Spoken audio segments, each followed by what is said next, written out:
y que nos permite abordar los temas desde un enfoque de la ética.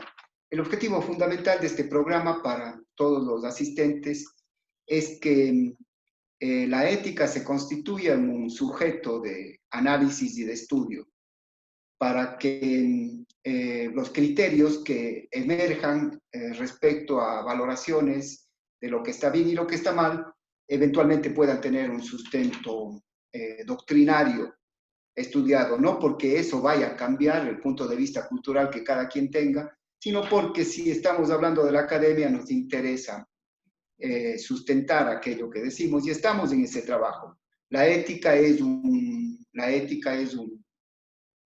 tema transversal a toda actividad.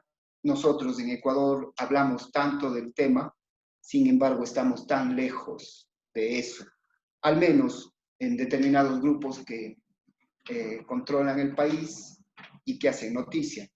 Evidentemente también hay, no también es, hay un inmenso segmento de la población que están actuando correctamente y que frente a lo que acontece más bien mostramos nuestra zozobra y la desazón por lo que vivimos. Esperemos que este espacio, que es un espacio de todos los invitados que están acá, nos acompañan gente de no solamente de Cuenca, sino también de fuera del país y también del país. Esperemos que podamos unirnos. Este es un espacio de ustedes, cuando lo quieran. Y naturalmente nosotros estamos listos a contribuir también con nuestras ideas, opiniones y sentimientos cuando sea pertinente, por quienes así lo consideren. Es especialmente honroso para mí moderar esto, lo estoy haciendo a petición del doctor Fernando Arroyo.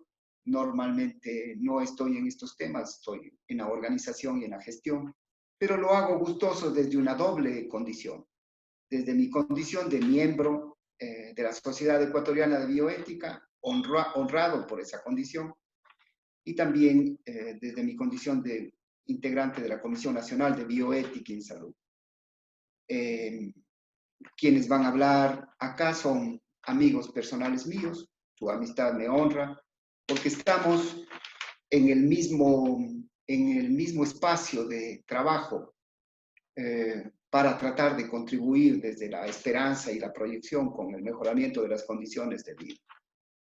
La Sociedad Ecuatoriana de Bioética es la instancia nacional más antigua que está trabajando en el tema de ética. Yo tuve hace muchos años el honor de conocer a gente como el doctor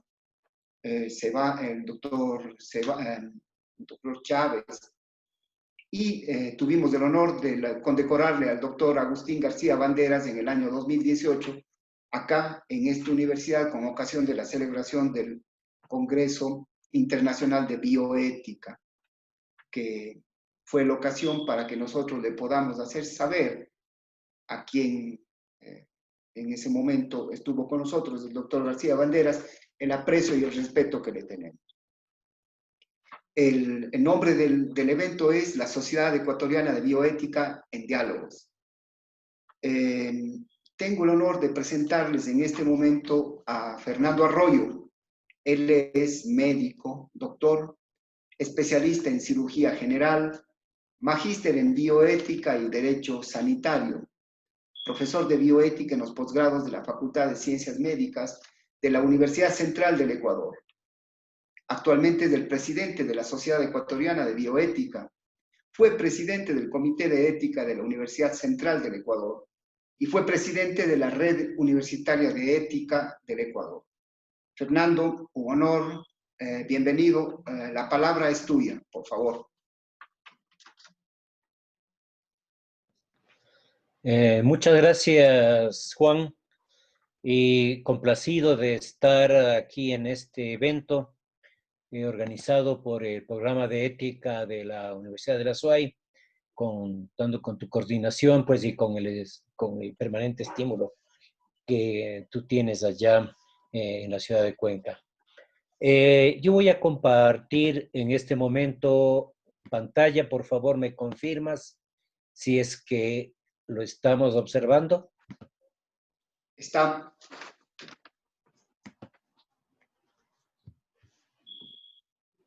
¿Sí? ¿Estamos? ¿estamos? Ok. Sí lo estás mirando, ¿verdad?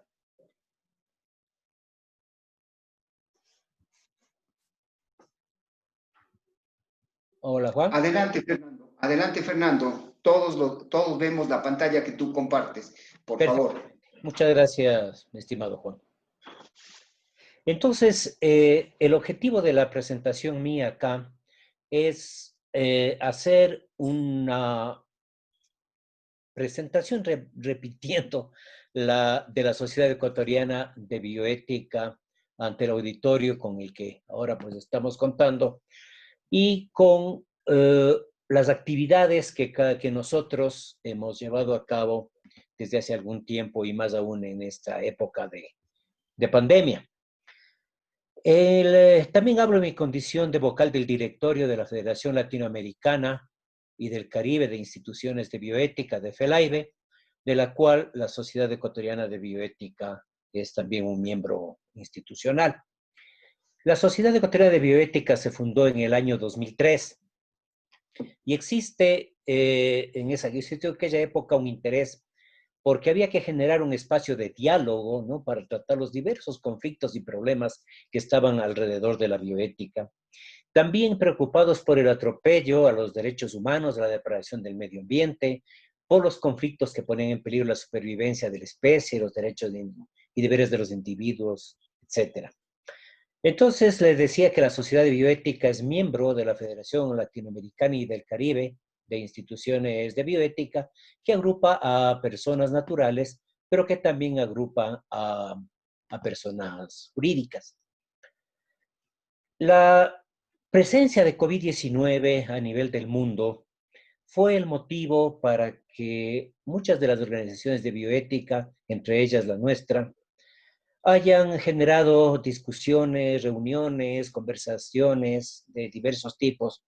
Y la idea mía es presentar a ustedes qué nomás son las cosas que nosotros hemos hecho.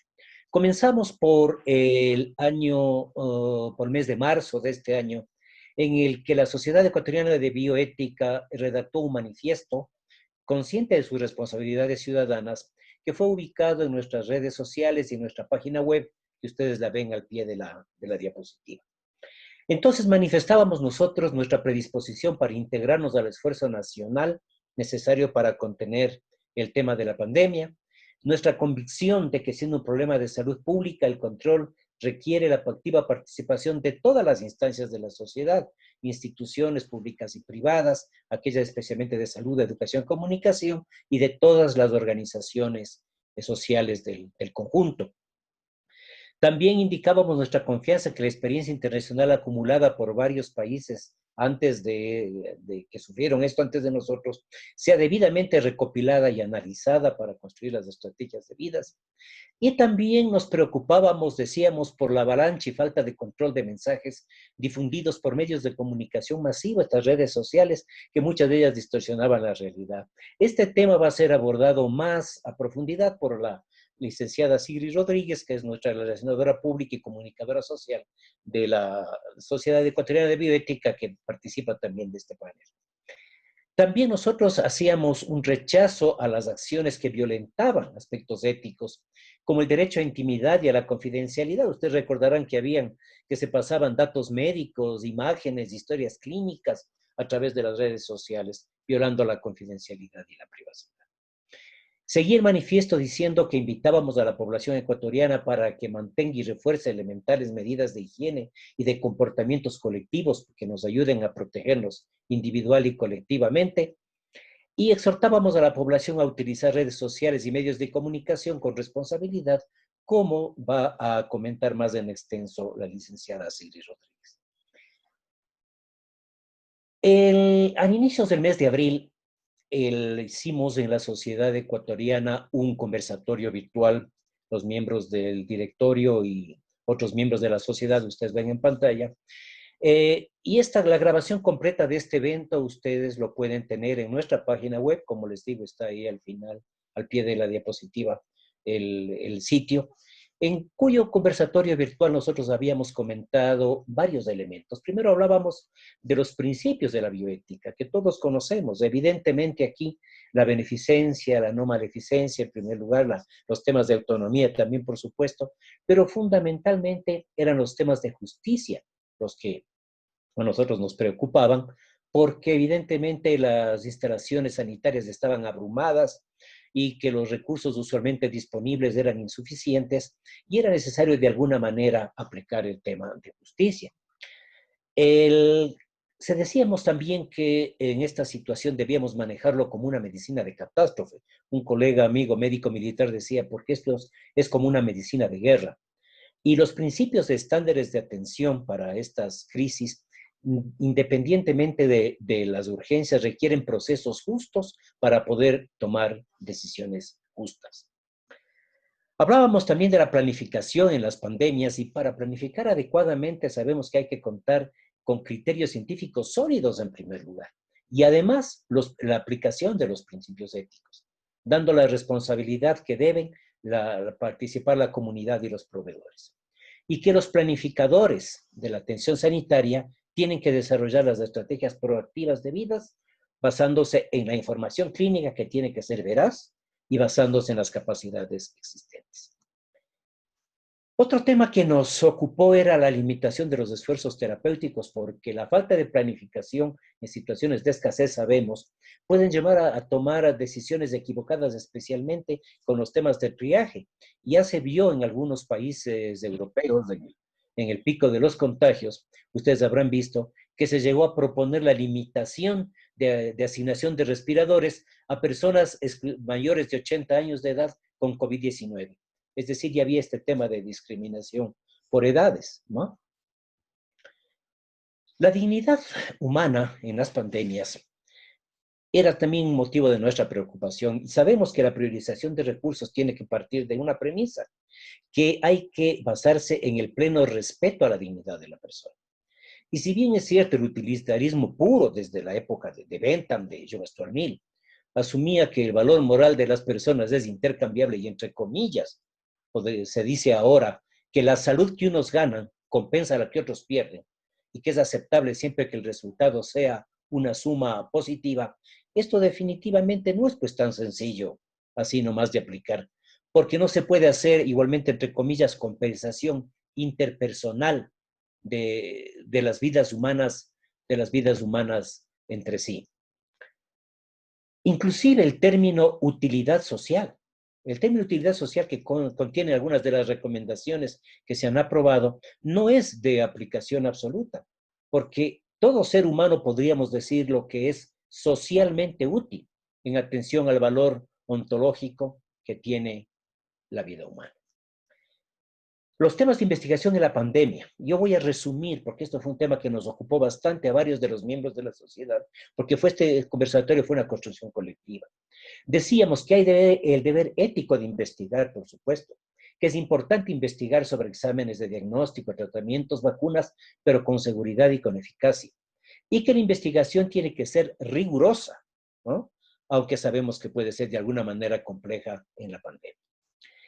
Que las iniciativas para la investigación en COVID-19 tienen que ser consideradas prioritarias y que la investigación en los seres humanos tiene que contar al menos con las mismas garantías éticas que en las investigaciones ordinarias y de ninguna manera garantías menores. Además, otro elemento muy importante, que hay que crear mecanismos para que los procesos de análisis y aprobación ética de estos proyectos en esta época sean expeditos, sean rápidos, porque el tiempo no está definitivamente a nuestro favor. Que los consentimientos informados tienen que ser individualizados y adecuadamente obtenidos, que, como dicen, de hecho, los documentos de ética de investigación, Helsinki Fortaleza, las pautas de CIOMS, etcétera, no se podrían utilizar poblaciones vulnerables para investigar y luego limitarles el acceso a los beneficios. Y otra reflexión importante que surgió era que el mayor enemigo de la salud pública mundial en esta época serían las patentes de invención. Imagínense ustedes que las empresas exijan a ultranza patentes para vacunas o tratamientos en estas condiciones en que nos veíamos. Otro elemento que también se trató en ese conversatorio eran los temas legales, los temas jurídicos. Y quienes están en esas áreas saben mejor que nosotros que el estado de excepción es un mecanismo normativo constitucional que puede ser aplicado, ¿no?, frente a un hecho fortuito como el que estamos sufriendo, y que en el estado de excepción se implican la suspensión o limitación de ciertos derechos, que es justamente un tema que va a topar a continuación el doctor Marco García, que es miembro de nuestro Consejo Consultivo en la Sociedad Ecuatoriana de Bioética. En la normativa constitucional, ustedes igualmente lo saben, el artículo 164 establece que se decretará el estado de excepción por parte del presidente, ya lo ha vuelto a renovar el día de ayer un nuevo estado de excepción para tratar temas como, por ejemplo, sería una calamidad pública, no sé si desastres naturales podríamos llamar, pero evidentemente estamos en un estado que lo justifica. Y los elementos que había que tomar en cuenta son la necesidad, la proporcionalidad, la legalidad, la temporalidad, territorialidad y razonabilidad. Esto lo comentábamos desde el punto de vista jurídico. Y algunas reflexiones adicionales de ese conversatorio eran: uno, la necesidad de cuidar al máximo a los profesionales sanitarios para que ellos puedan atender debidamente a mayor número de pacientes, que las decisiones que se adopten debe ser viendo el interés de todos los pacientes, con COVID-19 o sin COVID-19, porque tampoco las otras enfermedades se detienen porque existe COVID-19. Y que cualquier criterio para racionar los recursos no se puede aplicar de manera mecánica, sino analizando cada caso a cabalidad. En el mes de mayo, pasando a otro capítulo, en el mes de mayo, la Sociedad Ecuatoriana de Bioética tuvo la oportunidad de participar en unos webinars que organiza el Instituto de Bioética de la Universidad Católica Argentina, a quien le saludo cordialmente. Veo que está conectado nuestro amigo Gerardo Perazo, tesorero de FELAIBE y coordinador de ese instituto. Participamos en este webinar sobre avances en la situación latinoamericana del Caribe y desde la bioética. Y allí, independientemente de emitir algunas nociones generales sobre la situación en Ecuador, habíamos hecho énfasis en los temas de los impactos socioeconómicos, porque la bioética no puede estar alejada de los impactos socioeconómicos. Y lo que ha hecho la pandemia de COVID-19 es desnudar las desigualdades que existen en nuestros países. Hemos visto claramente cómo los grupos que sufrieron los mayores impactos son los que viven en la economía informal, la de subsistencia, la del día a día, y son ellos los que comenzaron por necesidad a violar el confinamiento obligatorio. Sabemos todos en Ecuador que ya teníamos una importante afectación económica en los últimos años, originada por la corrupción, por el desgobierno, en fin. Y además de ello, la pandemia provocó parálisis de la economía, ausencia de exportaciones, mínima tributación, y entonces los ingresos del Estado cayeron y se creó un déficit fiscal inédito de 12.000 millones de dólares en esas épocas. Ahora seguramente ya será más. Este déficit, también todos sabemos, hizo que el gobierno recorte presupuesto a las entidades públicas y entre ellos a las universidades, tanto públicas como cofinanciadas, quienes han apelado evidentemente a la Corte Constitucional porque la misma ley de excepción dice que no se puede recortar ni en salud ni en educación. Se redujo, también todos sabemos, en 2 horas la jornada laboral para los funcionarios públicos, 1 hora para los maestros, pero con la correspondiente reducción salarial paralela, exceptuando a los médicos y personal de salud de Fuerzas Armadas de Policía. Se han cerrado, todos conocemos, o se han fusionado empresas como TAME, como los ferrocarriles, empresas de medios públicos, se han despedido 3.000 empleados. Y todo esto representa un gran impacto económico. Entonces, la reflexión bioética, distinguidos amigos que nos escuchan, no puede estar alejada de la realidad global de los países. No puede limitarse a un aspecto económico, a un aspecto académico, a un aspecto teórico. Un poco allí tendríamos medio que pensar en la bioética de intervención que mencionaba Volney Garrafa ya hace algunos años, intentando buscar la solución a los conflictos especiales de la vivencia de los países en desarrollo. Ya para ir terminando, la Sociedad Ecuatoriana de Bioética ha realizado también reuniones virtuales, webinars, con distinguidos amigos del extranjero. En abril tuvimos la presencia del profesor Francisco León, expresidente de FELAIBE justamente, quien nos dio una interesante charla sobre la vida después de la pandemia, especialmente desde el punto de vista filosófico. Y en mayo contamos con el profesor Pablo González Blasco, director de Sobranfa, de Educación y Humanismo de Brasil, quien nos habló sobre el humanismo médico en tiempos de crisis con una profundidad realmente que creo que llegó el mensaje a muchos. Yo quiero terminar esta presentación, compartir las actividades que la Sociedad Ecuatoriana de Bioética ha hecho, se ha manifestado ante el país de diversas maneras, comentándoles la declaración bioética por el cuidado humanizado. El doctor Juan Morales ha recordado al doctor Agustín García Banderas. El doctor Agustín García lamentablemente se nos adelantó en el viaje sin retorno hace unos pocos meses. Y en el 10º aniversario de la fundación de la Sociedad de Bioética, él había promulgado, y está en nuestra página web, como repito, esta declaración bioética, que perfectamente puede ser aplicada a la realidad que estamos viviendo. En esta declaración se dice que hay que reconocer el valor supremo que tiene todo ser humano en la enfermedad y en la salud, afirmar el derecho a la vida, ratificar el compromiso que tenemos los profesionales de servir a la salud, la calidad de vida y el bienestar de los pacientes, potenciar las virtudes de benevolencia, y aquí mencionamos estas 10 Cs que se configuraron: compasión, conciencia, compromiso, competencia, cariño, confianza, condescendencia, control de sí mismo, coraje, consentimiento informado. Defender a los desfavorecidos, a los necesitados de cuidado, a los niños, a los ancianos, a los vulnerables que ahora estamos hablando. Combatir a favor de la mejora de los sistemas de asistencia sanitaria en pro de la justicia social, el acceso igualitario a la asistencia y la distribución de los recursos, y rechazar, por supuesto, que bioética es fundamental, todo tipo de discriminación por cualquier razón que exista. Y terminar con estos dos: procurar el cuidado del medio ambiente del que formamos parte y del que dependemos absolutamente. Y en el punto 7, promover el cultivo y la enseñanza de una bioética abierta y una bioética pluralista, que tiene que tener en cuenta las necesidades, las aspiraciones de todos, y que destaca las exigencias de nuestra realidad latinoamericana, y yo podría decir de nuestra realidad ecuatoriana, con sus características socioeconómicas, culturales, étnicas y religiosas. Este es uno de los legados que el doctor Agustín García, presidente honorario de la Sociedad de Bioética, nos había dejado. Quiero hacer una invitación, si Juan, el doctor Morales, me permite, a las personas que nos escuchan. La Sociedad Ecuatoriana de Bioética abre sus puertas a todos aquellos que estén interesados en trabajar conjuntamente por estos temas que estamos mencionando.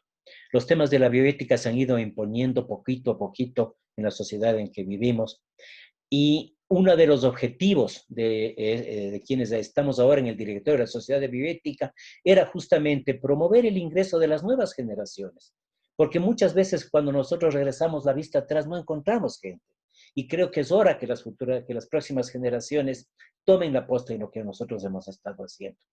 Una de las ideas era también reactivar los núcleos provinciales de la Sociedad Ecuatoriana de Bioética, y de hecho el núcleo provincial de la SUAY fue ya conformado hace algunos años, y más aún, de hecho, el doctor Juan Morales fue quien estuvo a la cabeza de ese movimiento de conformar el núcleo de la SUAY, con personas de tanta prestancia ya en Cuenca, como los exministros Edgar Rodas, también lamentablemente fallecido, el exministro Claudio Malo, Monseñor Cabrera, que ahora es arzobispo en Guayaquil. De modo que la invitación queda abierta para todos ustedes, la Sociedad Ecuatoriana de Bioética, y a través de la Sociedad Ecuatoriana de Bioética, FELAIBE, la Federación Latinoamericana de Bioética, se sentirá muy honrado con contar con la presencia de ustedes. Gracias a Juan por la invitación y gracias a todos por escuchar. Gracias, doctor. Bueno, el doctor ha hecho un planteamiento cabal de la actividad de la Sociedad Ecuatoriana de Bioética, y ha tocado los aspectos que nos convocan, que convoca a la humanidad en general: el tema de beneficencia, maleficencia, en contra, consentimiento informado, grandes categorías de la bioética que están allí y que nos mueven a todos. Y ha concluido su intervención como una invitación para que los aquí presentes y los que no están consideren la invitación de la Sociedad Ecuatoriana de Bioética y la del núcleo de la SOA, ya constituido en su momento, para que reactivemos el tema y nos unamos en una tarea del más alto nivel de humanismo que tenemos. Las preguntas que quieran hacerse van a ser formuladas siempre por escrito y serán respondidas por los distinguidos panelistas una vez que termine la última intervención. En este momento interviene el doctor Marco García, médico traumatólogo, abogado y magíster en Derecho Civil y Procesal Civil, esta combinación interesante, médico y también abogado, magíster en Gerencia Hospitalaria, miembro de la Sociedad Ecuatoriana de Bioética, miembro de la Comisión Nacional de Bioética en Salud y fue presidente de la Sociedad Ecuatoriana de Bioética. El doctor García va a tocar el tema de los derechos humanos durante la pandemia. Bienvenido, Marco. La palabra, por favor, es tuya. Buenas tardes, estimados amigos y colegas. En primer lugar, un agradecimiento para el doctor Juan Morales por la invitación a la Sociedad Ecuatoriana de Bioética a participar en estos diálogos. De tal manera que tenemos la oportunidad de siempre estar presentes con la bioética y difundir la misma. El tema que yo voy a abordar, si es que me permiten entrar en pantalla, hace referencia a los derechos humanos en tiempos del COVID. Como ya lo dijo el doctor Arroyo, los derechos humanos han sido violentados desde el inicio de la pandemia, aunque en nuestro medio, en el Ecuador, los derechos humanos sistemáticamente han sido vulnerados. Si nosotros, como posteriormente veremos en la Constitución, nuestra Constitución es garantista, pero se queda en el papel, porque los derechos humanos definitivamente no han estado presentes en los últimos gobiernos.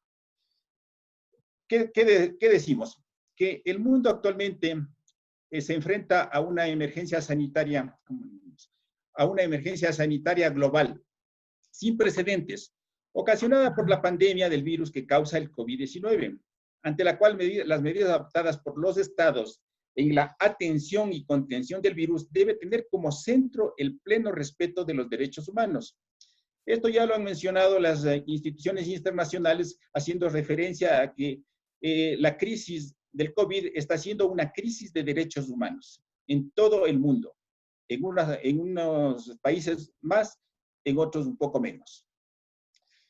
Para tratar este problema de los derechos humanos en tiempos de COVID, existen numerosos documentos que hacen referencia a los derechos humanos.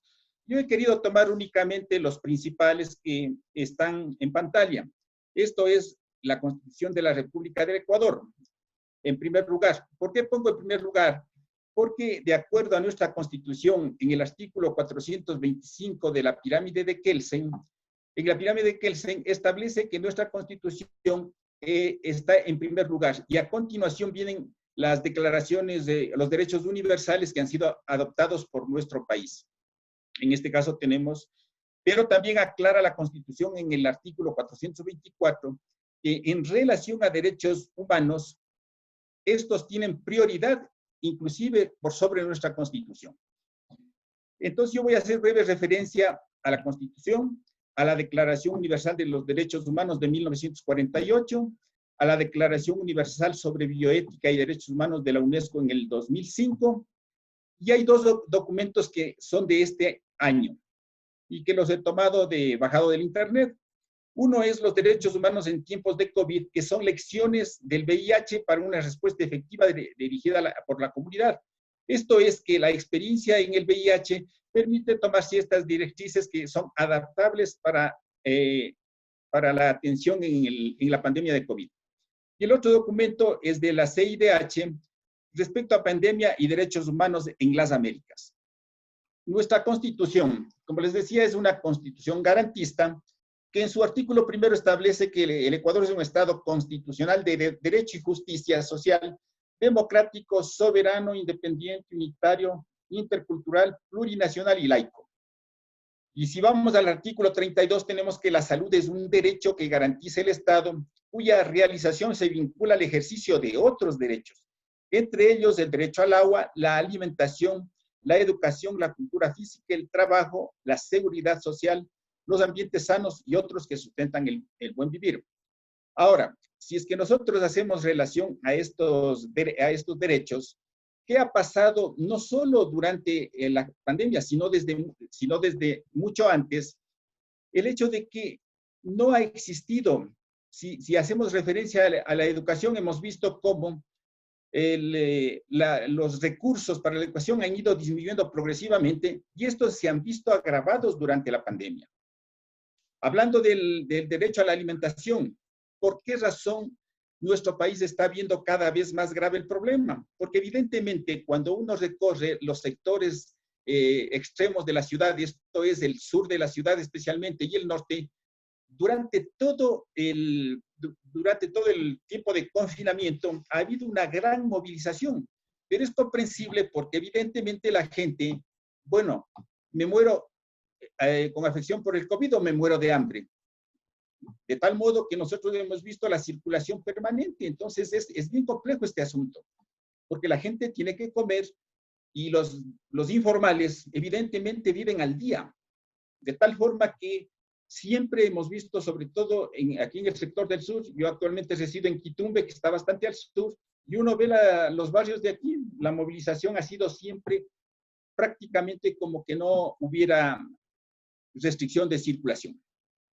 El trabajo es otro problema que está presente en los últimos gobiernos. No hay fuentes de trabajo, el trabajo, no se ha creado fuentes de trabajo. Lo único que pasó es que en los gobiernos, sobre todo en el gobierno anterior, aparentemente hubo una disminución en cuanto al déficit de puestos de empleo, porque se llenaron con gente en el Estado, de tal manera que se infló el Estado. Y claro, cuando ahora se comienza a disminuir la gente, esa gente pasa a la desocupación. Entonces, el problema del trabajo con el COVID se ha visto agravado porque se están cerrando muchas empresas porque ya no tienen cómo vender sus productos, no tienen cómo circular, no hay venta, no hay circulación, de tal manera que hay precarización en el trabajo y la gente se está quedando sin trabajo y la informalidad está aumentando mucho más. La seguridad social, no digamos, la gente que hemos visto cuando empezó la pandemia, sobre todo en Guayaquil, la gente acudía a los hospitales y ¿qué veíamos? Que no estaban saturados los servicios, igual que está pasando ahora en Quito. La saturación de los servicios no ha permitido que haya una atención médica ni en el sector público en general y tampoco en las instituciones de IES. Y lo único que se ha visto más bien es esto de que hay una gran corrupción, es decir, los escasos recursos han sido orientados hacia el bolsillo de quienes tienen ambición por el dinero. Bueno, en la Constitución también se establece que al ser una Constitución garantista, las personas adultas mayores, las niñas, niños y adolescentes, las mujeres embarazadas, personas con discapacidad, los privados de la libertad y quienes adolecen de enfermedades catastróficas o de alta complejidad, recibirán atención prioritaria y especializada en los ámbitos público y privado. Pero ¿qué hemos visto durante la pandemia? Los adultos que han asistido para pretender tomar atención en los hospitales públicos no han recibido atención porque se han quedado en la calle, han regresado a sus hogares y allí han fallecido sin atención médica. Y posteriormente ni siquiera fueron retirados sus cuerpos para una cristiana sepultura. Es decir, la pandemia del COVID desnudó las graves deficiencias por las que nuestro país nunca estuvo preparado. En cuanto a la Declaración de los Derechos Humanos, estos se basan en el reconocimiento de que todos los seres humanos, a pesar de nuestras diferencias, tenemos dignidad. Debemos cumplir acuerdos para poder convivir en grupos. Se dice que mientras más grande el grupo, más normatividad se requiere. Esto es relativo porque si hablamos un poco de lo que dice el pensador Tácito en el siglo III, él dice que el Estado más corrupto es el que más leyes tiene, y eso es lo que efectivamente pasa en nuestro medio. En los derechos humanos tenemos varias características. Estos son universales, son absolutos, son inalienables, imprescriptibles, indivisibles irreversibles o progresivos, exigibles e inherentes. La historia de los derechos humanos, ustedes saben, tiene sus antecedentes desde muchos siglos atrás, y llegamos a 1948, cuando se hace la Declaración Universal de Derechos Humanos, que va sintetizando las necesidades que tiene la persona con dignidad.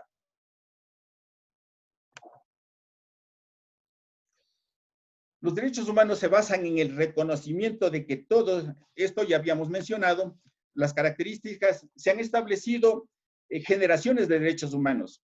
Los derechos humanos hay derechos civiles y políticos en la primera generación. En la segunda generación tenemos los derechos económicos, sociales y culturales.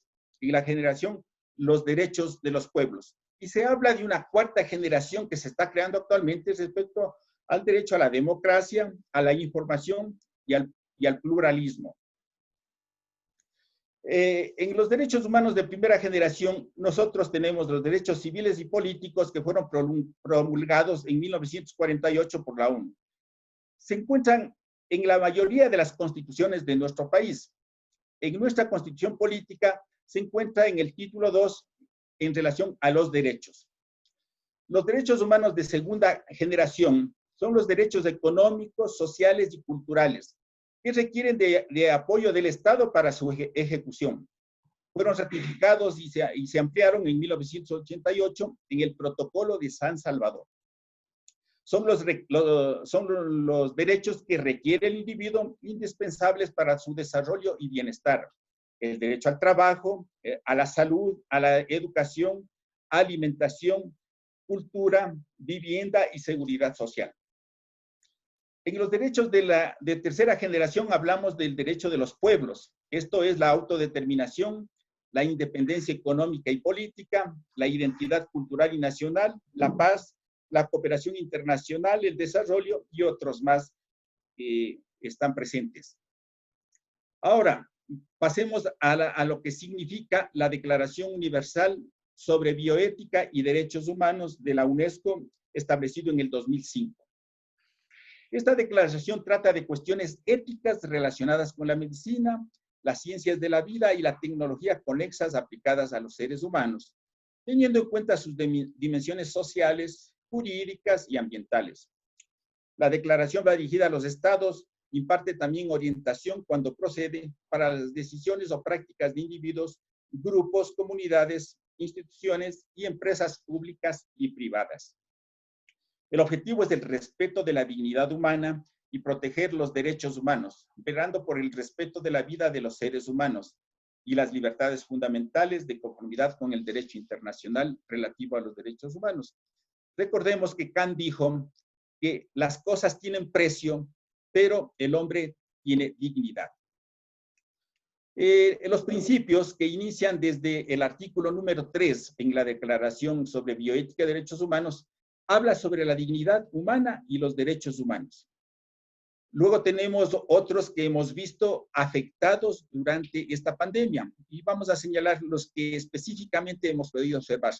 ¿Qué ha pasado con la autonomía? De hecho, la autonomía se ha visto violentada porque las personas que han caído bajo esta enfermedad grave y contagiosa no pueden tomar sus propias decisiones. Y es decir, una vez que ingresan al hospital, prácticamente se despide y no se sabe si saldrán vivos o muertos. En este mismo principio se agrega la responsabilidad individual, en donde podríamos señalar que la responsabilidad individual establece las obligaciones que tenemos las personas para responder a aquello que nosotros nos obligan. Es decir, que el derecho nuestro termina cuando empieza el derecho de los demás. Pero si hablamos de la responsabilidad individual, podemos decir que las personas no han cumplido el confinamiento, pero esto hay que relacionarlo a lo que decía al inicio, de que la gente tiene la necesidad de ganar algo de dinero para subsistir. Y eso realmente es difícil ponerse en una posición de obligar a que la gente no salga. Desde luego que eso hace que los casos se vean incrementados. Y es efectivamente en el sur y en el norte de la ciudad donde vamos a tener una grave crisis en los próximos días, porque evidentemente el distanciamiento social y la protección se han visto muy deteriorados en estos últimos tiempos. El consentimiento y la capacidad de dar consentimiento de parte de los enfermos no es posible, pero aquí podemos hablar de que en este caso se aplica aquello de que el médico tiene la obligación de actuar en casos de emergencia, y estas son situaciones de emergencia que no permiten que los individuos ejerzan su autonomía para dar el consentimiento. Luego tenemos el respeto a la vulnerabilidad humana y la integridad personal, la privacidad y confidencialidad, que ya dijo Fernando, se vio privada cuando veíamos en las redes sociales las imágenes, las copias de las historias clínicas, etc. Si hablamos de igualdad, justicia y equidad, realmente esta situación actual ha desnudado lo malo y lo bueno de las personas. Muchas personas se han mostrado solidarias, pero otras, en cambio, han actuado realmente en una forma injusta, inclusive prohibiendo el ingreso de personas que supuestamente están afectadas a sus barrios, a sus casas, al paso de las personas. Esto ya se vio también a nivel internacional cuando los cruceros no pudieron llegar a los puertos, etcétera, etcétera. O sea, el problema es mundial. La discriminación y no estigmatización también ha sido gravemente afectada. Ya hemos visto lo que ha pasado en los otros países. Se habla mucho de igualdad, pero funciona mucho esto del dinero, la raza, el color, se ve seriamente afectado. Luego tenemos la solidaridad y cooperación. Existe gente que actúa aplicando este principio, pero también tenemos gente que no toma en cuenta estos principios y más bien busca aprovecharse de la situación de crisis. Y lamentablemente tenemos que decir que en nuestro medio la clase política ha perjudicado realmente los escasos recursos que deberían ser correctamente empleados en la atención de los pacientes. La responsabilidad social, el aprovechamiento compartido de los beneficios, esto podríamos hacerlo relación un poco a lo que hablaba Fernando respecto a las investigaciones, sobre todo en tiempos de COVID. Todos sabemos que hasta la actualidad se está probando de todo, pero realmente no existe todavía algo que diga un tratamiento específico, porque los pacientes graves, evidentemente, lo que necesitan al momento, lo único que está probado es la atención de soporte en el caso de los pacientes que requieren ventilación mecánica, con las medidas adicionales específicas para cada paciente, recordando de que la gravedad está determinada de alguna manera a la inmunidad individual que se tiene las personas. Es por eso que podemos ver que personas jóvenes mueren y también personas de edad han sobrevivido. Entonces, no se puede hablar, y Fernando decía de que en determinados momentos se hablaba de que las personas que pasan de determinada edad no serían recibidas. Pues al momento eso inclusive no se aplica porque todos los hospitales que tienen terapia intensiva en la provincia de Pichincha están saturados. No existe al momento una sola cama de terapia intensiva. Y como ustedes saben, el giro de cama es muy alto. Es decir, un paciente que ingresa a una unidad de cuidados intensivos pasa un promedio mínimo de unos 20 días. Y entonces, esperar una cama realmente se presenta grave. Y entonces, en los próximos días no sabemos cómo las autoridades van a solucionar estos problemas. Luego tenemos que la protección de las generaciones futuras es fundamental, la protección del medio ambiente, la biosfera y la biodiversidad al igual. Vamos a hablar brevemente de lo que significa los derechos humanos en tiempos de COVID-19 del ONU-SIDA, quienes sacaron 7 lecciones que realmente son aplicables para el tratamiento, digamos, para enfrentar la epidemia del COVID. No digo no para enfrentarla. Hay que involucrar a las comunidades afectadas para que éstas tengan el conocimiento necesario y puedan difundir en su población las medidas de distanciamiento social, de protección, de utilización de la mascarilla, de no acercarse, en fin, todo aquello que evitaría de que se produzca un contagio masivo. Hay que combatir todas las formas de estigma y discriminación. Los derechos humanos tienen esta particularidad de defender a las personas, evitar que el color de la piel, que la raza, sean factores que determinen discriminación en la atención. garantizar el acceso gratuito o con costos accesibles a los tamizajes. Ustedes han visto que en los países que han realizado tamizajes amplios ha sido más efectiva la detención de la progresión de la enfermedad. Hay que eliminar barreras que enfrentan las personas en la protección de su propia salud y la de sus comunidades. Las restricciones para proteger la salud pública deben ser de duración limitada. Ya lo señalaba Fernando respecto a que el día de hoy fue decretado una prolongación del estado de excepción y básicamente se refiere a la reunión de personas y a la limitación de la circulación, que de alguna manera ayudan, pero como digo, con las limitaciones que se establecen en los sectores más empobrecidos. Y los países deben trabajar para apoyarse mutuamente. Evidentemente, cuando salga una vacuna, esta debe ser de utilización universal. Todos sabemos que las epidemias tienen una duración alrededor de unos 2 años, es decir, esto nos trae para largo. Y allí que hay que reactivar el trabajo, la economía, pero con las medidas necesarias para protección. Y la lección final es apoyar y proteger a las personas trabajadoras de la salud, que es fundamental porque ellos están en primera línea para la atención de los pacientes graves. De hecho, conversaba yo hoy con colegas médicos que trabajan en el hospital militar y en el hospital Eugenio Espejo. Los anestesiólogos están siendo llevados a la atención de las unidades de terapia intensiva sin ser especialistas en el área. Tomemos en cuenta que si bien tienen una semejanza, no es lo mismo. Es decir, no todos los médicos estamos preparados para atender a pacientes en estado de gravedad, porque son medidas específicas y los médicos que atienden terapia intensiva son médicos que se han preparado con características especiales para este tipo de acción.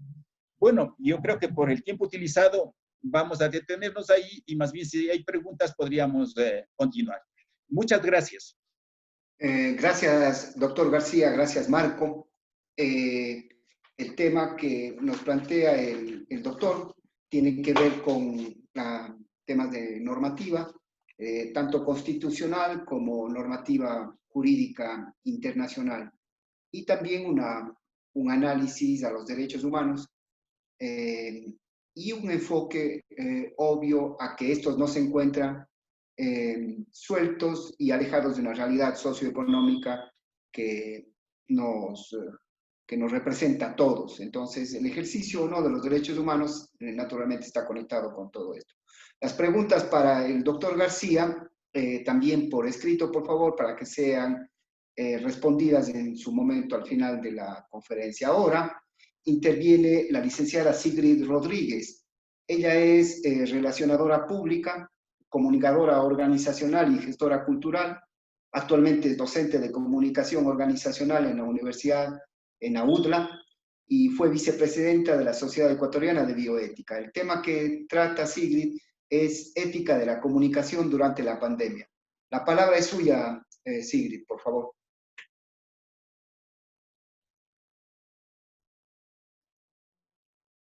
Sigrid. Hola, sí, buenas tardes.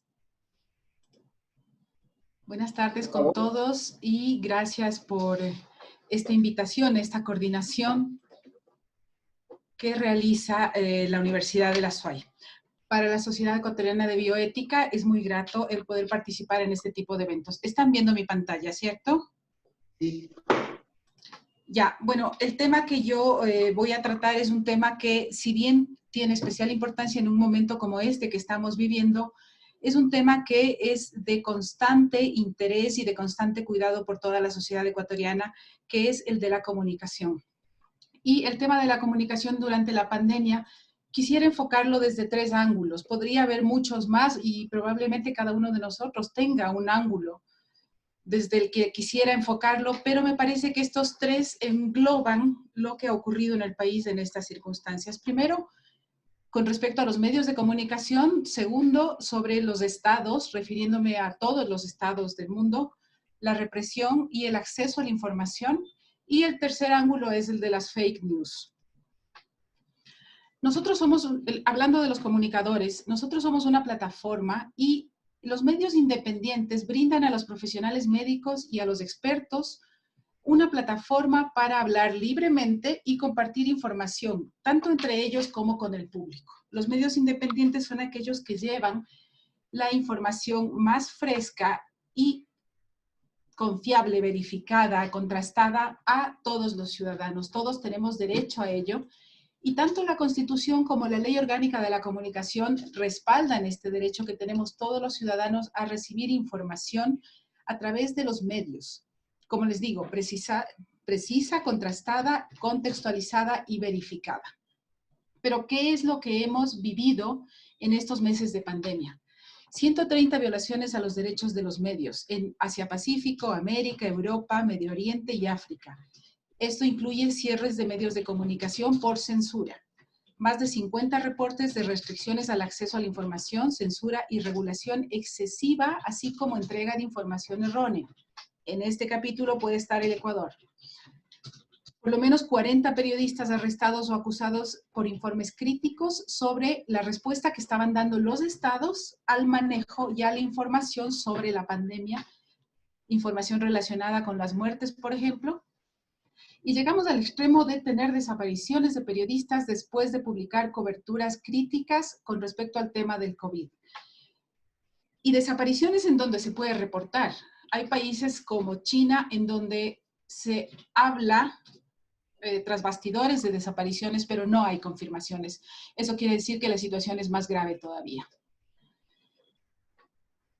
Frente a toda esta situación que ya se volvió un problema mundial, Michelle Bachelet dice que los periodistas están desempeñando un papel indispensable de respuesta frente a la pandemia. Nosotros estamos dando desde nuestra labor, desde nuestras posibilidades, un apoyo para que la información se comparta y para que esta información sea información lo más fiel posible a la verdad. Nunca será totalmente verdadera, nunca será la última palabra, pero procuramos los comunicadores y los periodistas que esta información esté lo más próxima a la verdad, más aún en una situación tan peligrosa como la que estamos viviendo. Y el resultado es que tenemos colegas periodistas muertos, muchos aislados con síntomas de COVID. Esta información es del 1 de abril, de ahí para acá las estadísticas deben haber empeorado, no hay referencias, no hay información, pero esta es la situación que estamos viviendo. ¿Y qué es lo que podemos hacer nosotros como periodistas si no cumplir con toda la ética de la que con la que nos hemos formado y esta ética que constituye uno de los principales valores que tenemos como profesionales? En este marco de pandemia y de represión, de ataques a ciertos medios de comunicación, a ciertos comunicadores, también los comunicadores estamos enfrentando otra cara de la moneda que tiene que ver con graves fallas a la ética y se relaciona con la posibilidad de que muchos medios de comunicación se extingan por lo que está ocurriendo en estos momentos. Estamos en una grave crisis económica, dejan de venderse medios de comunicación, toda la industria, todo el comercio se paralizan, por lo tanto los medios de comunicación no tienen pauta y si no tienen pauta no tienen cómo sostenerse. Esa es una de las razones. Otras de las razones que podrían ser más graves y más preocupantes y que dan una señal de una falta de ética es que ya se venía hablando de que el modelo de negocio debía cambiar, que ya no tenía sentido el mantener redacciones grandes para medios de comunicación, que los medios impresos habrían recibido esto como el golpe final, el golpe de gracia, y que aprovechándose de las circunstancias de pandemia, los dueños de ciertos medios de comunicación se aprovecharon para liquidar a la mayor parte de sus colaboradores, además apelando a esta situación de emergencia, con lo que las liquidaciones son una vergüenza para cualquier trabajador, y eso incluye a los trabajadores de la comunicación que han tenido años de trabajo, experiencia y formación. Podemos ver el caso de Diario La Hora, se habla de 100 despidos, Diario El Universo entre 150 y 200. En los medios del grupo El Comercio también se habla de despidos, no hay cifras precisas. Canal 1 también, por teléfono, por mensajes de WhatsApp, se notificaba a los periodistas de su despido. la empresa de medios públicos respondiendo a la reorganización que se plantea el Estado ante la grave crisis que enfrenta. Y esta semana nos enteramos del caso de Ondas Azuayas, una de las más tradicionales radios del austro ecuatoriano, con 72 años de labores, lo que también representa una pérdida para toda la sociedad, no solamente para los usuarios de esos medios de comunicación. Si perdemos medios de comunicación independientes, nos estamos perdiendo la posibilidad de tener la otra versión de los acontecimientos. Y si nos perdemos esa otra versión de los acontecimientos, tenemos solamente un lado de la información y eso es muy peligroso. Con respecto a el papel del Estado, de los estados, de la represión y del acceso a la información, permítanme que vuelva a recurrir a la señora Bachelet, pero ella dice que en lugar de amenazar a los periodistas o sofocar las críticas, los estados deberían alentar un debate saludable sobre la pandemia y sus consecuencias. Las personas tienen derecho a participar en la toma de decisiones que afecten sus vidas y un medio independiente es un medio vital para esto. Este comentario de ella se basa mucho en lo que ha ocurrido en Estados Unidos y en el Brasil, en donde los presidentes de ambos países han tomado a la prensa como su enemigo en la guerra con la pandemia. Y han dicho que es culpa de la prensa que todo se exacerbe, que todo se distorsione, que la información no es como la prensa dice, sino como los presidentes, los gobiernos dicen, cuando es obvio que las cifras de los infectados, de los muertos, no coinciden con la versión oficial. Y claro, esto ha llevado a que los estados apliquen censura a los medios de comunicación. El presidente de los Estados Unidos dijo que si le seguían molestando no les iba a atender más, cuando los periodistas hicieron eco de su noticia en donde él decía que debían tomar desinfectantes porque eso podría ser bueno para la salud. Él estaba indignado diciendo que malinterpretan todo lo que dice. Y en el Ecuador, ¿qué es lo que podemos ver? En el Ecuador no podemos hablar de una represión. No ha habido arrestos, no ha habido cierres de medios a propósito de la pandemia, pero sí ha habido una grave duda generada con respecto a la información que ha emitido el gobierno ecuatoriano. Los medios de comunicación independientes actuaron con ética y responsabilidad desde mi punto personal de vista, en todo el tiempo, en todas las primeras semanas de la pandemia. El gobierno emitía las cadenas nacionales, el número de cadenas que fuera, todos los medios se conectaban, transmitían las cadenas tal como estaban siendo emitidas por el gobierno y no se cuestionaba la información que emitía el gobierno. Más aún, se insistía muchísimo en los mensajes de quédese en casa, use mascarilla, no tenga reuniones de familia, no vaya, no salga. Y también las advertencias de que el sistema de salud estaba colapsado o que iría a colapsarse, que por lo tanto la gente fuese responsable. Considero que la actitud de los medios independientes fue muy ética en esta línea de actuación, pero todo tiene un límite y llegó el punto en el que ya las contradicciones entre la información oficial y la misma información oficial desde otras fuentes, como por ejemplo el INEC, fuentes en los hospitales o lo que se veía en las mismas calles, ya no podía sostenerse más y entonces comenzó a evidenciarse que las cifras no coincidían y que había dos posibilidades: o el gobierno estaba escondiendo la información o el gobierno no tenía idea de qué era lo que estaba pasando realmente con las cifras en el país. Yo considero que era lo segundo. Yo creo que realmente llegó un punto en el que nadie en este país tenía idea clara de lo que estaba pasando, de cómo estaban los infectados, cómo estaban los muertos, cómo estaba la situación en los hospitales. Y ya la situación se volvió noticia internacional. El Ecuador se volvió como el patito feo de toda América. Éramos el país donde peor se manejaba todo el problema, los muertos, el tema de los hospitales, de los ataúdes, de las funerarias. Estuvimos en toda la prensa internacional. Ha habido países a los que les ha ido peor, pero en imagen no les ha ido peor que a nosotros. A nosotros nos ha estado yendo peor. Por ejemplo, Marcelo Aguilar, epidemiólogo, dice: la pandemia evidenció la debilidad del sistema de información y vigilancia epidemiológica. No explicaban números tan drásticos de 2.000 casos de una fecha para otra. Estamos viendo aquí una foto en donde hay un cadáver debajo de un cartón en una calle. Esto es noticia de la CNN y esto dio la vuelta al mundo. Habrá muchísima gente fuera de este país que se va a quedar con esta imagen del Ecuador en su memoria. Y es que todo era contradictorio, toda la información. Y claro, en este punto los medios de comunicación exigieron una explicación y vino la explicación del gobierno, en donde en cadena nacional el presidente salió y dijo: transparentar la información. Moreno ordena que se transparente la información sobre el COVID-19 en Ecuador. En este punto ya era obvio, era más que conocido que la situación se había salido totalmente de control, que ninguna cifra coincidía, ni las cifras de muertos, ni las cifras de enfermos, y hasta este punto llegó el respaldo de los medios independientes. De aquí en adelante, tanto los medios nacionales como los internacionales comenzaron a hacer sus propias investigaciones, sus propios análisis con respecto a lo que estaba pasando, porque perdieron la confianza en la información que estaba emitiendo el gobierno ecuatoriano.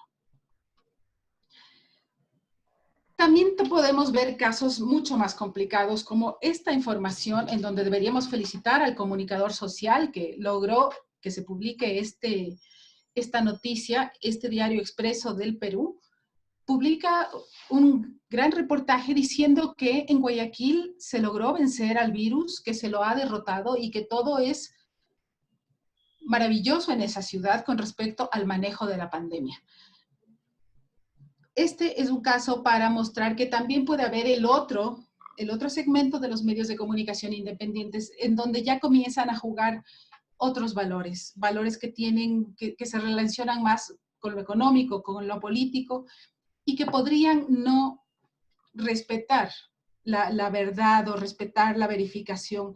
Todos sabemos aquí lo que está pasando en Guayaquil, lo que sigue pasando en Guayaquil, y el tratar de armar una carrera política o sostener una carrera política con este tipo de información es especialmente deshonesto en estas circunstancias. El otro aspecto, la otra arista de la que considero que es importante que se trate, porque es un tema de información y en donde la falta de ética ha sido la nota que ha guiado, es el de las fake news. Fake news es un término que se usa para conceptualizar la divulgación de noticias falsas que provocan un peligroso círculo de desinformación. Y esto genera un círculo vicioso. Se emite una noticia falsa, se replican estas noticias falsas y se generan otras noticias falsas a partir de esta misma. Puede ser una cadena muy peligrosa. Y también tenemos el término posverdad. Posverdad es información o aseveración que apela a las emociones, creencias o deseos del público en lugar de hechos objetivos, que es lo que debería guiar en circunstancias como estas que tienen tanto que ver con la medicina, con la salud, con una pandemia. Los publicistas, los propagandistas, los que trabajan en campañas políticas saben que manejar las emociones puede hacer la gran diferencia entre la pérdida o ganancia. Si no, pregúntenle al presidente de los Estados Unidos. El manejo de estos temas de posverdad y de fake news, a decir de muchos analistas políticos, le pusieron en la presidencia del país más importante del mundo. Estos dos temas resultaron especialmente preocupantes y especialmente graves en la situación de pandemia que vivió el Ecuador, demostrando una absoluta falta de ética desde las personas que se originaban estas mentiras. Y estas mentiras comenzaron el primer día, cuando se diagnosticó a la primera mujer contagiada de COVID el 14 de febrero. De ahí en adelante no han parado y se han relacionado con temas de salud, temas de política, temas de economía, temas sociales. En todas las áreas podemos ver estos temas. Aquí, por ejemplo, se decía que estudiantes ecuatorianos crearon una nueva enfermedad.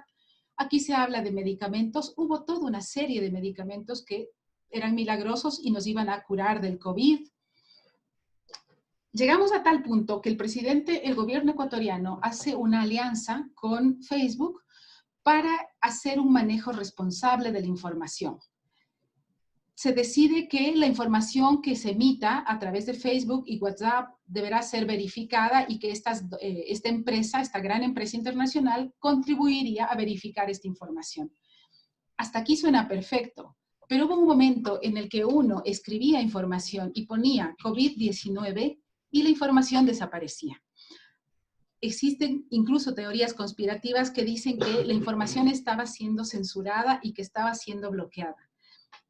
Eso también podría ser una fake news y podría ser real. Ese es parte del problema de las fake news, que también comienzan a hacer que dudemos de todo, que dudemos de lo que es y de lo que no es. Por eso, el contar con medios independientes en los países, medios de prestigio, como los medios de comunicación que hemos tenido, nos permitiría a nosotros tener una fuente de referencia, una fuente de consulta. Si esos medios desaparecen, entonces quedamos un poco sujetos quedamos a la deriva y sujetos a este tipo de informaciones, como todas estas de acá, que decían que agua tibia con ajo nos iba a curar del COVID, que las ondas emitidas por las torres de tecnología 5G lo provocan el COVID. Toda la información política con respecto a que el presidente de la República estaba enfermo, estaba muerto, que se había ido a Galápagos, que el vicepresidente iba a asumir la presidencia de la República. Todas estas informaciones crearon mucha confusión y no contribuyeron a un mejor manejo de la pandemia en medio del caos informativo que ya estábamos viviendo. El 17 de abril, al cabo de semanas de avalanchas de informaciones falsas, el gobierno hace una investigación y concluye que desde la provincia de Manabí existe una organización que está difundiendo informaciones falsas y que vinculada a esta organización habría toda una serie de políticos. Como muchas otras investigaciones en este país, esto no pasó a mayores, no trascendió y nada ha evitado que la información siga circulando. Andrés Luna, docente de la UTE y experto en temas de comunicación, dice: no tenemos una cultura de alfabetización digital. Tendemos a creer lo primero que nos aparece sin dudar si es cierto o no. Esta sed de información también es un reto para los medios de comunicación, ya que el periodismo es una labor fundamental para desnudar las campañas de desinformación e interés político. Esta es una lucha que debemos enfrentar todos como sociedad y los comunicadores desde nuestros espacios de trabajo. Hay que fortalecer la noción de que la información debe ser verificada.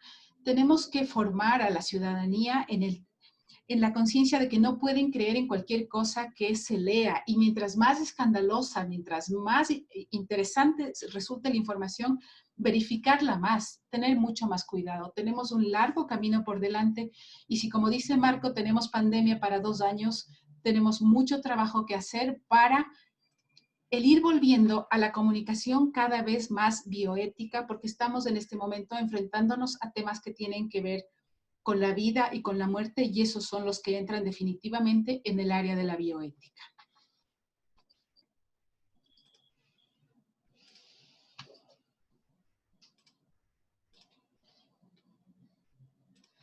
Ya, Sigrid. Ok. Agradecemos la presentación de la licenciada Sigrid, que toca temas que son fundamentales, contemporáneos, y que nos llevan a las reflexiones que ella ha planteado y que nos son comunes a todos.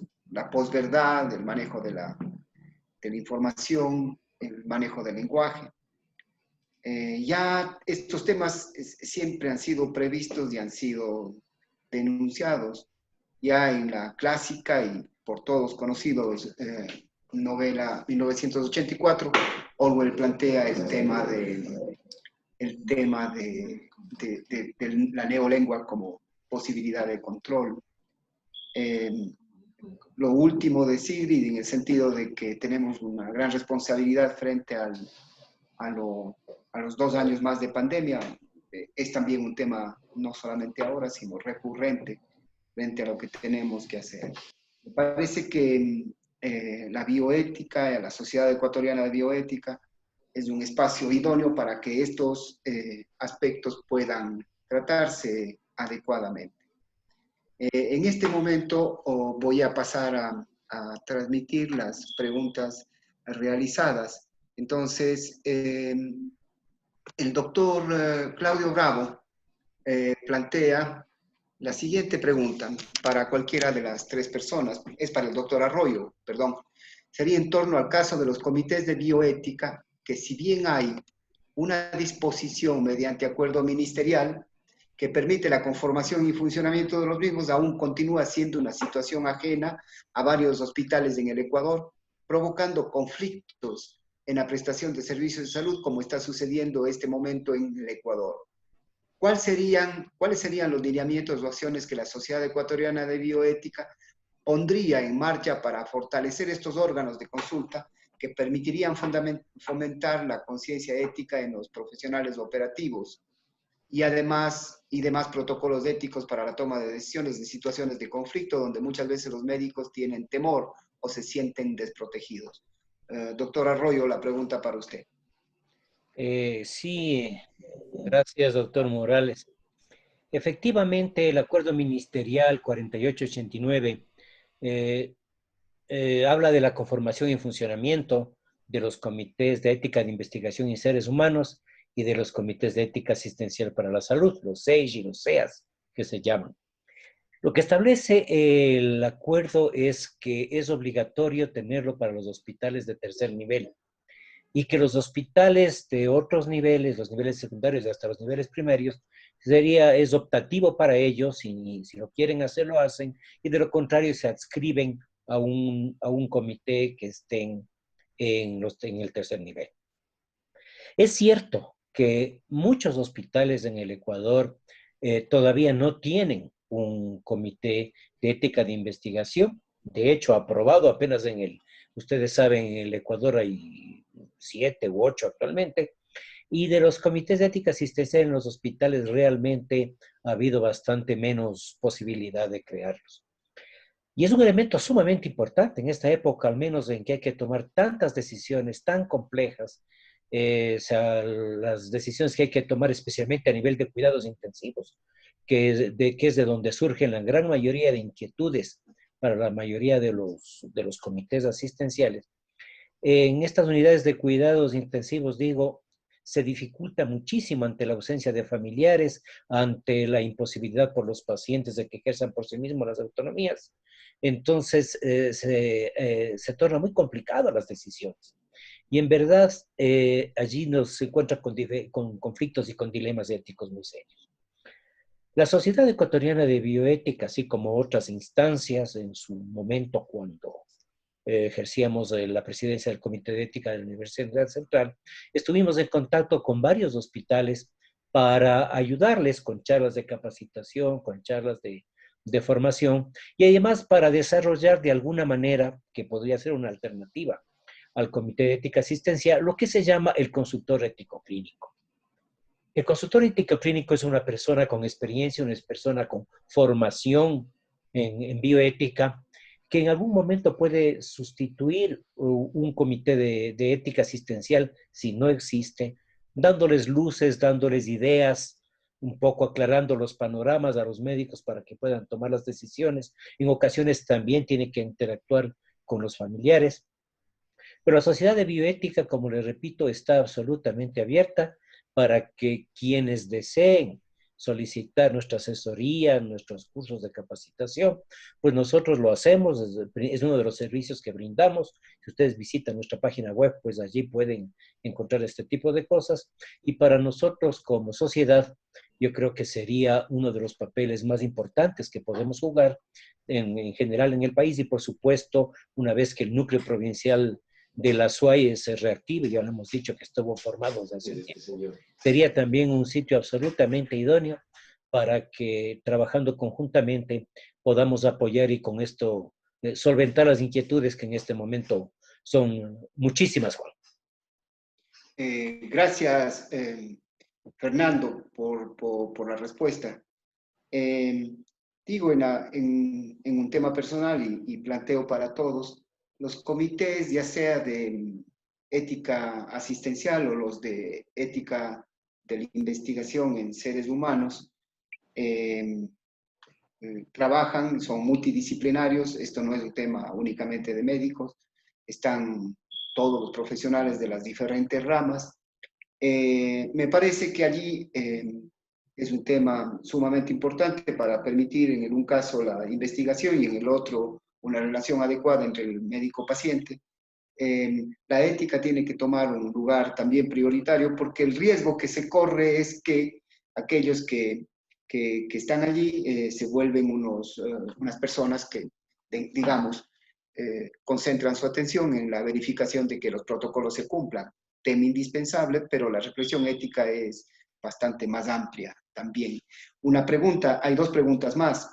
¿Cuáles son los principales problemas bioéticos que deben ser objeto de estudio y acción hoy en día en Ecuador? Una pregunta para cualquiera. Yo le pido al doctor Marco García que tenga la fineza y la responda. ¿Cuáles son los principales problemas bioéticos que deben ser objeto de estudio y acción hoy en día en Ecuador? Bueno, los problemas bioéticos en el Ecuador, en cuanto como actualmente Diego Gracia viene a llamarle ya no la relación médico-paciente, sino una relación clínica. ¿Por qué? Porque como es multidisciplinario, no se puede decir que solo el médico tiene que ser el que enfrenta estos problemas, sino que es todo el conjunto. Por eso es que ahora él ya no le llama relación médico-paciente, sino una relación clínica. Y entonces, uno de los problemas principales es, desde mi punto de vista, la falta de comunicación adecuada que existe hacia los pacientes. Y eso desemboca en que existan demandas porque no ha habido la suficiente información y de ahí que se tiene la tendencia a echar la culpa a los profesionales de la salud sobre resultados no esperados dentro de la evolución de un paciente, por ejemplo. Es decir, pero cuando uno actúa informando en forma adecuada, sin maximizar ni minimizar la evolución propia de una enfermedad, y si es que uno hace un consentimiento informado adecuado en un lenguaje que sea accesible a la persona, porque cada persona es un mundo aparte. Y muchas veces se ha comprobado que lo que le dijo el médico al paciente no ha sido comprendido eficientemente. Y entonces esa falta de interpretación es porque no existe una comunicación eficiente. Yo desde hace mucho tiempo he observado que ese es el principal problema de conflictos en las unidades de salud. Pero si es que hay una comunicación entre el médico, entre los profesionales de la salud, los pacientes y sus familiares, que son los que muchas veces causan conflictos, esa información adecuada minimiza los efectos y es muy raro que si es que hay una comunicación eficiente exista una demanda. Ese es el principal problema que yo observo. Gracias. Gracias por la respuesta, doctor. Tenemos una pregunta más y la pregunta del profesor argentino, del doctor Perazo, que la vamos a dar lectura en un momento más. Hay una pregunta acá que dice, le voy a pedir a la licenciada Rodríguez que responda, una persona que está tan involucrada en el tema. Dice, los investigadores a nivel país sienten a la bioética como un obstáculo para poder desarrollar sus investigaciones. ¿Qué estimaciones se tomaron para aquellos proyectos que por la pandemia debían ejecutarse de forma inmediata para estudios futuros sobre el comportamiento del virus en nuestro territorio? Algunos proyectos de investigación se demoran en aprobación bioética, por lo cual muchos investigadores deciden declinar de sus proyectos. Entonces, ¿quién regula los tiempos de revisión y aprobación bioética? Sigrid, si tiene la bondad. Bueno, Juan, esta pregunta yo creo que tiene que contestarla Fernando, que está más vinculado con los temas de investigación y comités de ética de investigación. Los comités de ética de investigación son fundamentales para respetar los derechos humanos de los investigandos. No se puede, en nombre de las prisas o de las urgencias, violentar principios fundamentales para avanzar en temas de investigación, pero yo le paso la posta de esta pregunta tan específica a Fernando.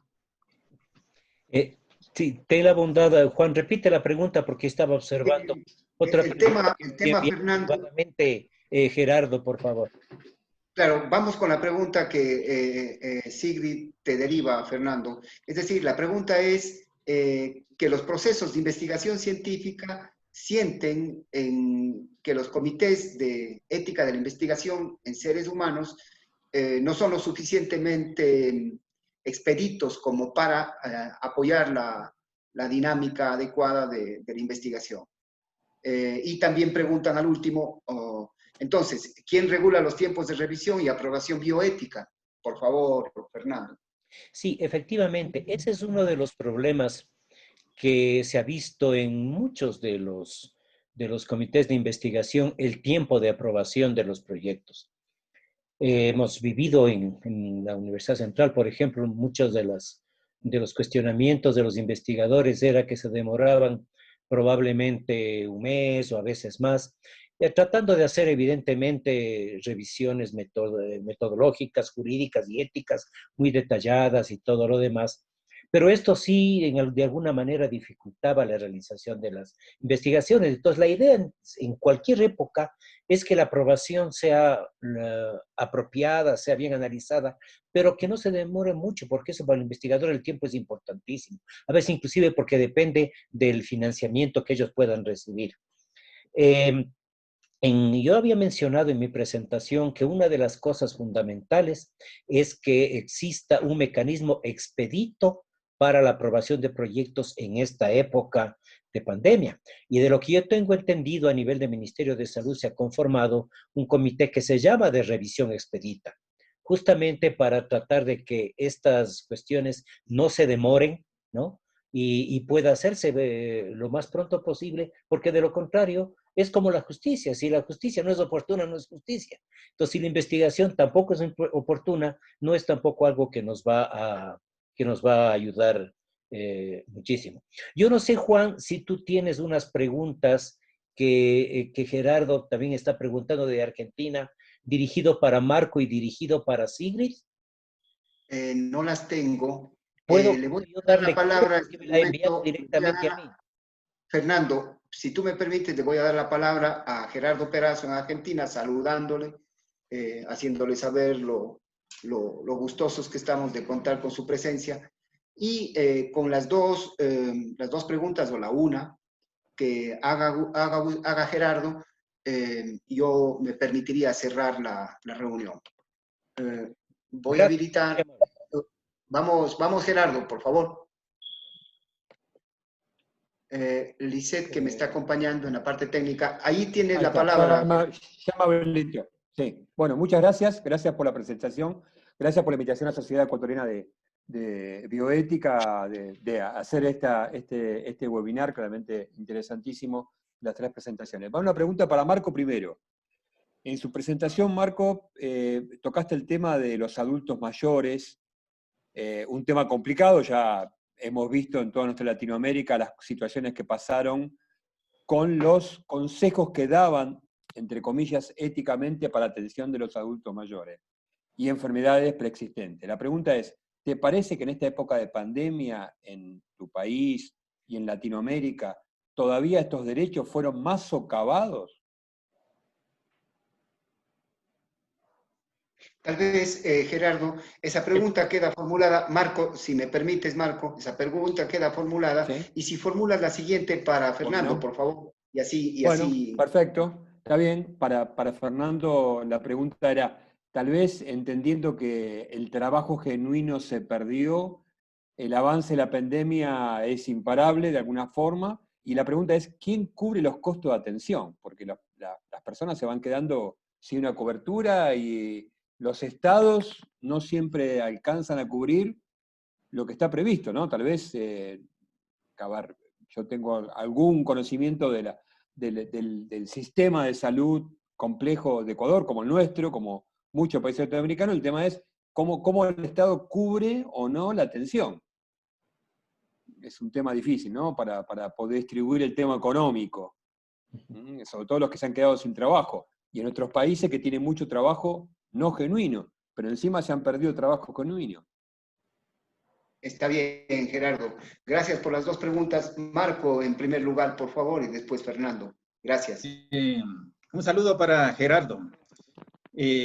Bueno, evidentemente que los adultos mayores en nuestro medio, y creo que en general en el mundo, han visto socavados sus derechos.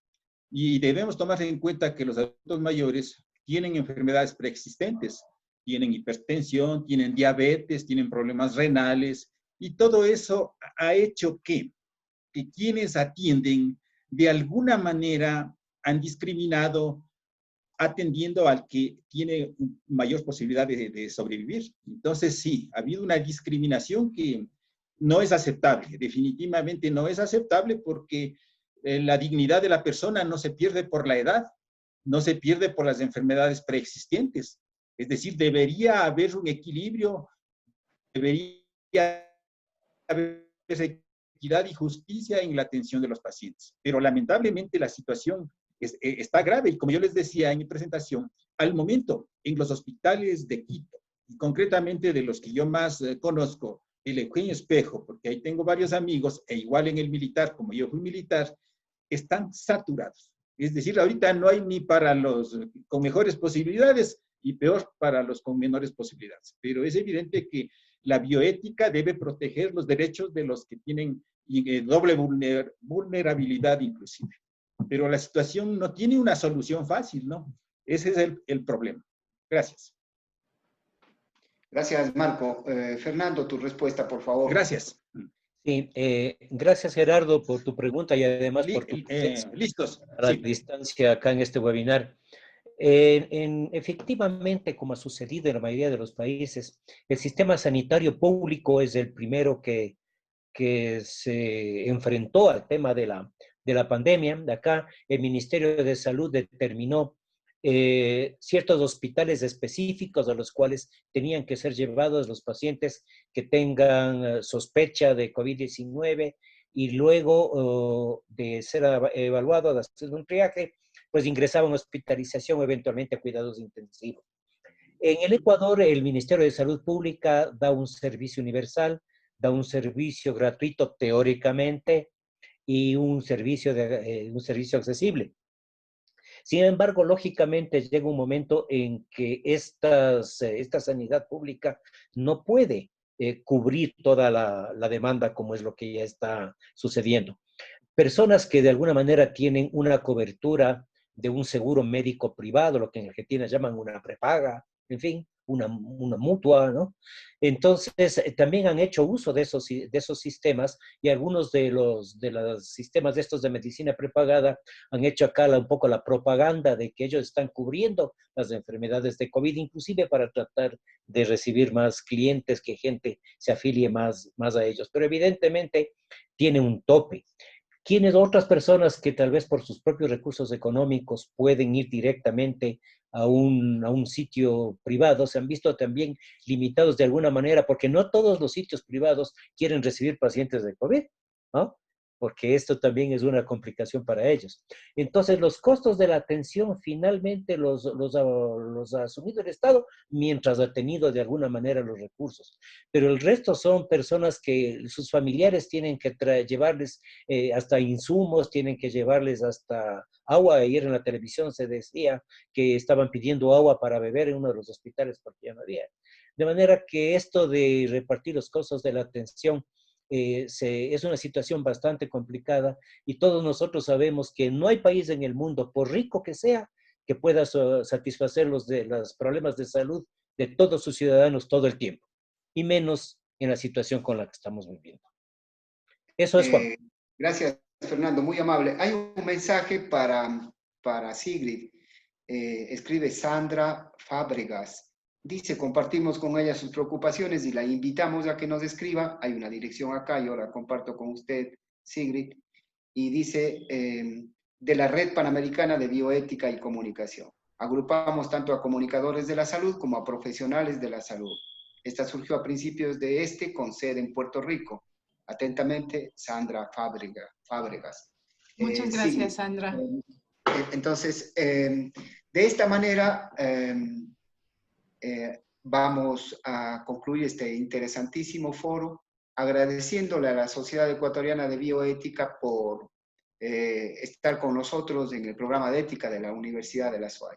Como lo ha manifestado el doctor Fernando Arroyo, vamos a reactivar el núcleo de la Sociedad Ecuatoriana de Bioética en Cuenca.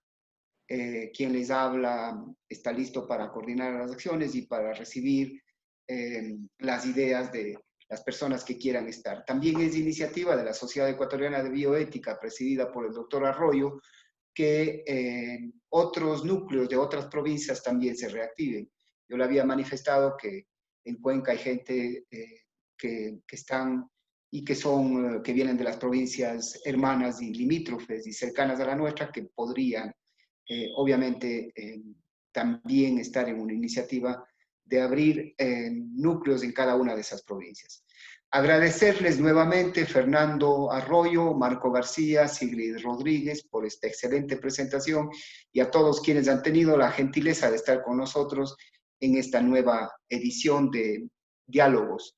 La semana próxima estaremos también con otro tema de bioética, además de otros, y va a ser la doctora Anabela, quien nos va a hablar sobre la muerte digna, en un tema importantísimo de la bioética. Agradecemos a todos y de esta manera damos por concluido este evento. Muchas gracias. Muchas gracias, Juan. Muy amable por tu invitación. Muchas gracias, Juan. Hasta pronto. Gracias también. Adiós. Gracias a todos. Adiós.